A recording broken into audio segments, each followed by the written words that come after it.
On this video, we look into the basics of stroke. A line is created in the same manner that a form, starting with the pen tool.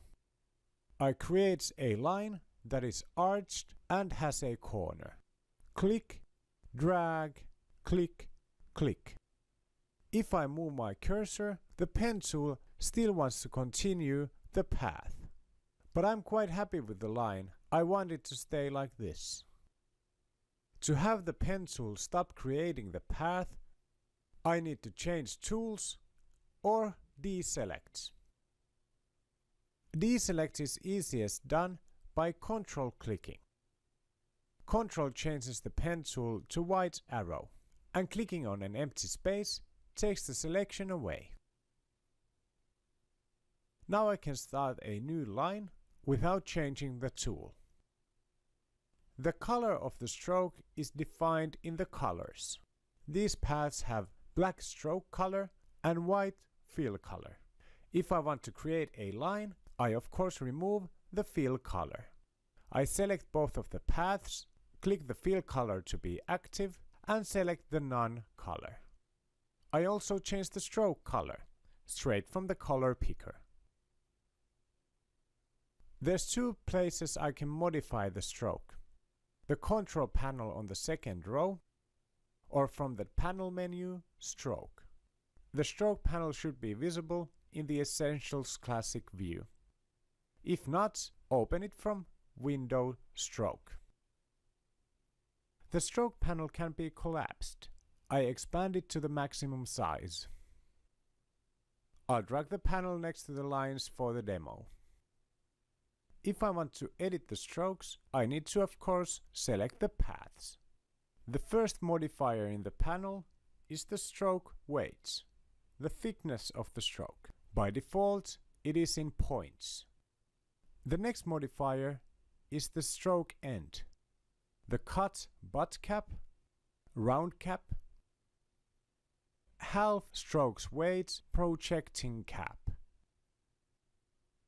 I leave the default butt cap. Next up is the corners of the path. By default, they are sharp.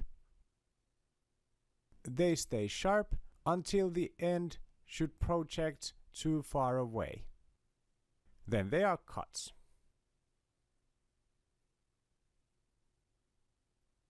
The next one is a round corner. The last one is beveled.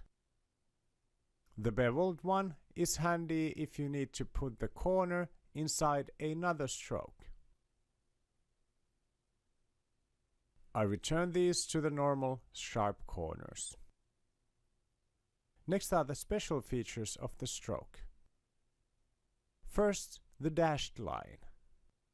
To the dashed line, you select the length of the line. Asetan siihen 4 pistettä. If I write 4 points, I get a 4-point dash and a 4-point gap. After this, I can change the gap size. Now I have 4 points of dash and then 10 points of gap. I'll reduce the stroke weight.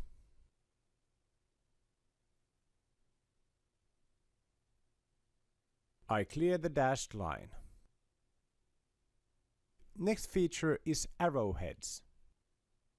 In the other end, I select the arrow tip, and in the other end, the arrow end.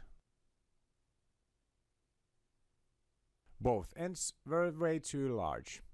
I'll reduce their size to 30%. The arrowheads are useful in some graphics. You probably shouldn't use them in illustrations. I remove both of the arrowheads. Now I know how to change the basic features of the stroke.